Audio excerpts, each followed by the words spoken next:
আমার আজকের রেসিপি হচ্ছে তালের রসবড়া। তালের রসবড়া বানানোর জন্য আমি এখানে নিয়েছি মুগ ডাল।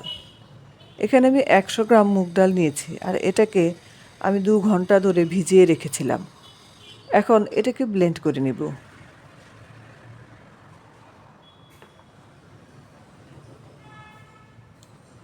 এটাকে এখন আমি একটা বাটিতে নিয়ে নিচ্ছি।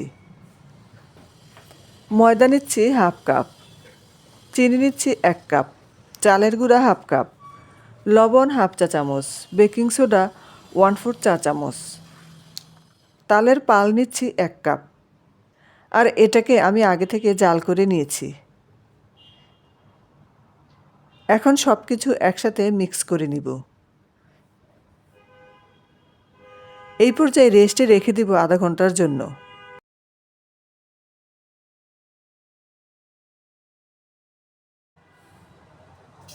এখানে আমি নিয়েছি 1.5 কাপ চিনি,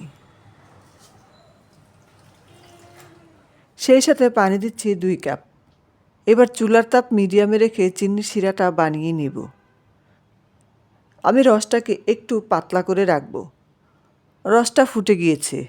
এবার আমি চুলাটাকে বন্ধ করে দেব এবং হাত দিয়ে চেক করে দেখব যে রসটা হালকা একটু চটচটে হয়েছে কিনা। এটা পারফেক্ট হয়েছে। এখন এটাকে আমি নামিয়ে ফেলব। আর এই গরম রসের মধ্যে আমি রসবড়াগুলো রাখব। এখন রসবড়াগুলো ভেজে নেয়ার পালা। চুলার আঁচ লো টু মিডিয়ামের মাঝামাঝি রেখে এগুলোকে ভাজতে হবে। রসবড়া বানানোর জন্য আমরা যে খামিরটা তৈরি করব সেটা একটু মোটা রাখতে হবে, কারণ যেহেতু আমরা ফুলুরি বা বড়ার মতো ছাড়ব, সেজন্য মোটা থাকলে ছাড়তে সুবিধা হবে। পাতলা হয়ে গেলে হাত থেকে তাড়াতাড়ি পড়ে যাবে আর লম্বা লম্বা লেজ বেরিয়ে যাবে, আর সেটা দেখতে সুন্দর লাগবে না। খুব বেশি হাই হিটে এটা ভাজা যাবে না, তাহলে কিন্তু উপর থেকে লাল হয়ে যাবে আর ভেতর থেকে কাঁচা থাকবে। খেতে একদমই ভালো লাগবে না। মিষ্টিগুলোকে আমি লম্বা একটা চামচের সাহায্যে উল্টে পাল্টে দিচ্ছি।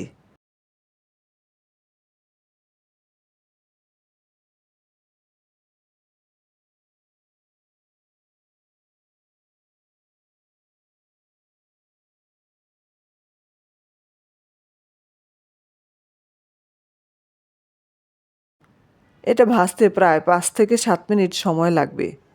ভাজতে ভাজতে যখন এরকম একটা কালার চলে আসবে, তখন আমি এগুলোকে তুলে ফেলব। তুলে সাথে সাথেই রসের মধ্যে দিয়ে দিব।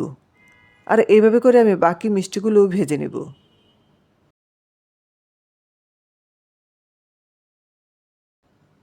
মিষ্টিগুলোকে রসের মধ্যে দিয়ে শিরার সাথে মিশিয়ে ঢাকনা দিয়ে রেখে দেব। মিষ্টিটা যদি একটু নরম নরম লাগে তাহলে আর ফুটাতে হবে না, তবে যদি একটু শক্ত হয় তাহলে এটাকে একটু ফুটিয়ে নিতে হবে।